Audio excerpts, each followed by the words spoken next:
and welcome back to Fulfillion, your astrology book review, movie review channel.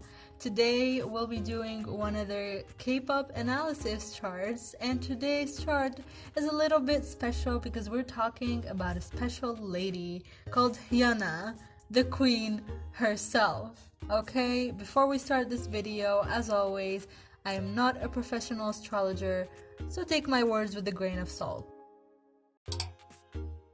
Okay, so to do this video, I tried to estimate Hyuna's rising. I had three hypotheses. I thought that she could be either a Leo, Aquarius, or Scorpio rising. And later when I checked for the house placements, it made more sense that she's a Leo rising because she's just a fucking diva. And you can see that through her art and through her self-expression. So I estimated her birth time to be at 9 p.m. on the 6th of June 1992. Okay, so the first thing that draws my attention in her chart is her Gemini Stellium in the 11th house. Okay, so she has her Sun, Mercury, and Venus in Gemini. Her moon is in Leo, but we'll talk about that later. And this combination of air planets, sort of planets in air signs and air houses, makes for someone who is known by the public. This combination makes for someone who is known to the media and to the public, and who's just a public persona that everyone wants to follow and see what's going on with. Especially 11th house stelliums. I've mentioned this before, but they are very likely to become people who contribute to the community in one way or another, and especially they contribute in a way that changes the community. And you can see that through Hyuna's art. She really encourages kind of expressing yourself as a lady, not caring what people think, and I think that comes with her from her 11th house stellium. The next thing we're going to talk about is her Leo rising and Leo moon in the first house. Now, Leo rising is, without any competition, the best placement to have if you're an artist, if you're a performer, and you can really clearly see that through Hyuna's art. She dresses differently in her music videos, she moves differently.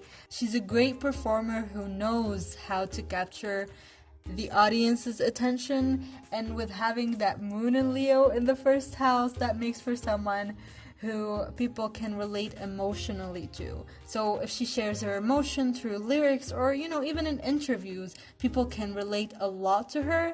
And also that makes her a little bit of a diva. Okay, so maybe if she doesn't like something, she's more likely than others to say it or to point it out. But she also does it with class, so we love her for that. Now, to add to that performer and kind of attractive look that she has, Hyuna is a very hard worker. She's been in the industry for a long time, okay? I think more than 8 years. I'll correct that later. But that goes back to her Mars in Aries in the 9th house. And when Mars is in Aries, it's at its home planet, so it acts like it gives someone the ability to be very energetic, always motivated, always getting their work done.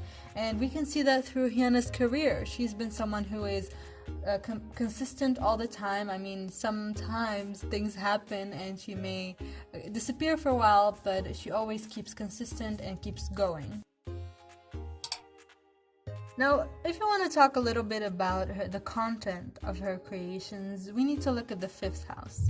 And Hyuna has her 5th house in Sagittarius, and in my experience, this gives someone a creativity that is about freedom, that is about letting go of things that people tell you and doing things how you want to do it. And in combination with her Leo rising and 11th house stellium, she is really a rebel, and you can see that through her art.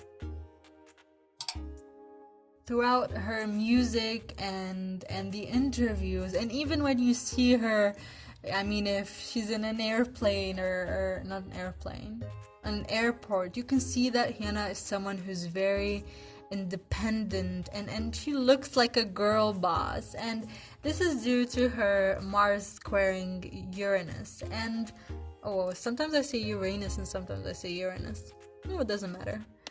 let me know the correct way to say it. But this gives someone the ability to be very independent, you know, to work for their own, to build their own name. And you can see that. I mean, even when she was in a group, she stood out, but now when she's alone, she stands out even more, okay? Because it's just about her being independent and being on her own and doing her own thing. Now let's talk a little bit about love, since we have some information about that, since she was dating, or she's dating, Cube's Edon, or previously Cube's Edon. And Hyuna has a Venus in Gemini in the 11th house, and this makes for a very independent lover who wants to maybe learn things from their partner and who wants to share information with their partner. Venus and Gemini people are attracted to people who are very unique, who are great communicators, and who are people who are intelligent, okay? The most sapiosexual type of people are Venus and Gemini. She also has her Venus in the 11th house, so she will be very independent and she would not rely on her lover as a Scorpio and like a Venus and Scorpio person would. That was Hyuna's chart analysis. I wanted to keep this video a little bit short because the others were a bit too long and no one was watching them. So maybe if you watch this video, let me know if you learned anything, and if you have any other requests, make sure to let me know in the comment and I will for sure respond to that request and hopefully make a good video. Thank you so much for watching Pavilion. I hope you enjoyed this video and my other videos.